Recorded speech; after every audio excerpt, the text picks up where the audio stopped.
the exam and we'll throw you new questions you've never seen before. And the reason we do that is we want you guys to be able to apply your understanding of chemistry to any number of circumstances.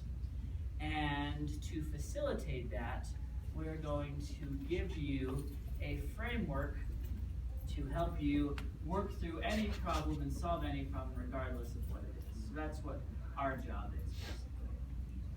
Questions about discussion and lecture and homework, anything on that? Where will the homework be posted? The homework is on Madra. The first homework assignment will open up tomorrow. You also have weekly quizzes, and that will open up tomorrow as well.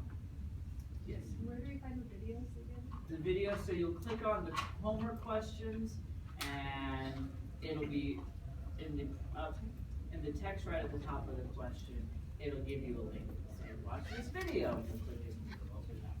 So, yes? When are the quizzes going to be due? Whenever it says on Madra.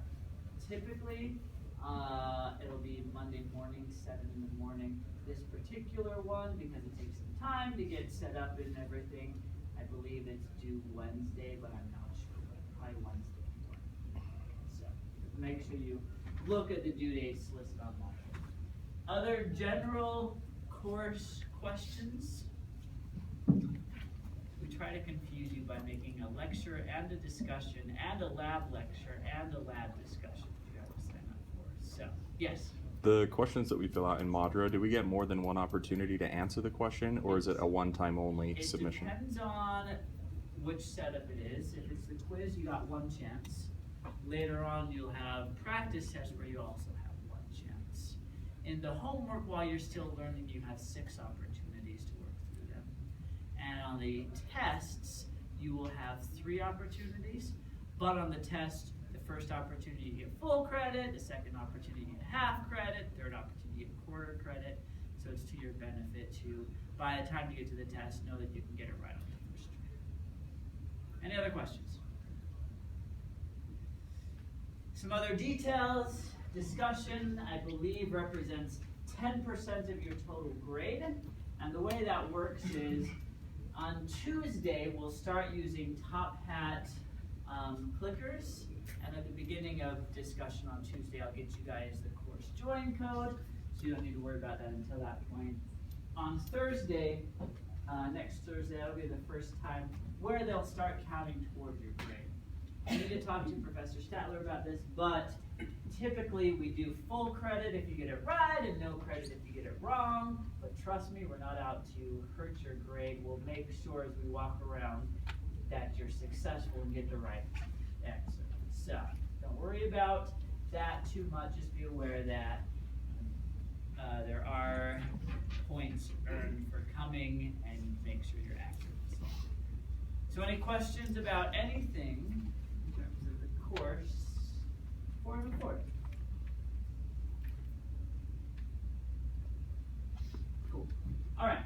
So what we're gonna do, hit it really hard today and next time, and we'll apply it throughout this semester, is we're going to give you 5 steps that if you do these 5 steps, you'll be able to solve any problem.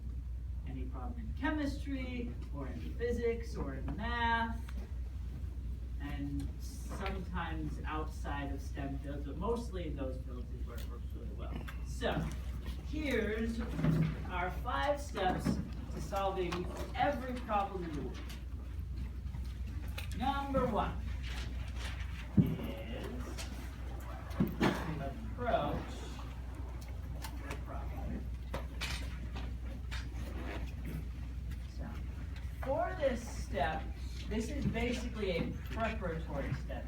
It's seeing what might be important where you're going through the problem. And in particular, there's a couple of things we do. We might look for important stuff. And by this, I mean, are there numbers you might use in the calculation? Are there relationships you might need to know?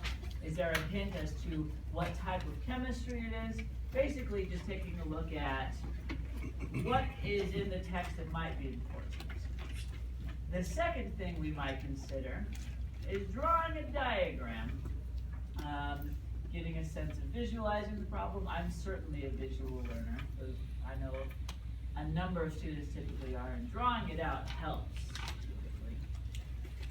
The third thing that is beneficial is to determine the goal of the problem. And when we approach the problem, this one's the most important. And the reason we do this is this helps guide our thinking. Oftentimes, I'll help students with homework or whatever, and they'll ask for help, and they've been struggling for like 10 minutes, and I say, well, what are you trying to do in this problem? And then they have to go read the question and figure out where they're going. You can't know what to do in a problem until you know where you're going with the problem. So, we always determine before we start the problem what the goal of the problem is. So that's step one. Step two is we're going to describe the chemistry.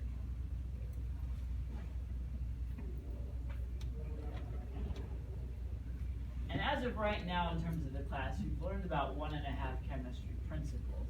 Eventually, you'll have learned stoichiometry, you'll have learned moles and molarity and gas laws and a million other things. And it gets really difficult to say what type of problem is this. If you can sit down and say what chemistry principle or principles are involved in this question, it'll then guide you to say, okay, if this is the principle involved, maybe I should take a look at these formulas, maybe these pathways that I've used in the past might be helpful. So we see where we're going with the problem, we try to figure out some of the underlying chemistry to help guide us in our problem solving. And the third step, which is most important, triple starred, and it's also the one that all of you will be most resistant to doing, is to plan your solution. You guys are all really good at throwing numbers on a page and hopefully having something pop out of the bottom that's right. What we're going to do is help you guys to shift away from that and instead create a verbal plan where you say, okay, first I'm going to do this, then I'm going to do this, and finally I'm going to do this last step. It sounds like a pain, but the idea is if you do all of this prep work, it will guide it so that by the time you actually are doing the algebra and the number crunching, that will be a breeze. The math is the only thing at that point that's going to be tricky because you already know what the problem is and where you go. So we're going to spend a lot of time making sure that you guys plan solutions. And again, there are no numbers or hashtags. This is only a verbal plan. Only verbal. So we'll talk through how this works. Step 4 is what you're great at, and that's executing the plan, solving the problem. So what we're going to emphasize is doing a lot more before you start throwing letters and numbers and symbols and equations on a page. I promise you, if you go through the first 3, you will dramatically improve your success and efficiency on the 4th step. There's one more step. Can anyone think what it might be? Yes? Checking your work, absolutely. And seeing, does your work and your answer make sense? So we call this evaluate the solution. And we see, first off, within my work, have I made any mathematical errors or whatever? And second off, does my answer make